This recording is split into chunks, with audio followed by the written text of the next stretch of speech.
«Эхо Москвы» в Уфе и общественная организация «Берзямлек» представляют рубрику «Говорим по-башкирски». Права. Хокук. Права человека. Кеше хокуктары. Права человека. Кеше хокуктары. Члены Совета по правам человека посетили палаточный лагерь защитников Шихана Куштау. Кеше хокуктары советы агзалары Куштау Шиханын яклаусылардын палаткалы лагерінде булды.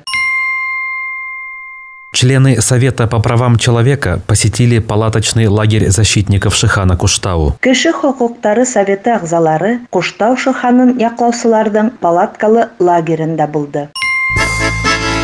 «Эхо Москвы» в Уфе и общественная организация «Берзямлек» представляют рубрику «Говорим по-башкирски».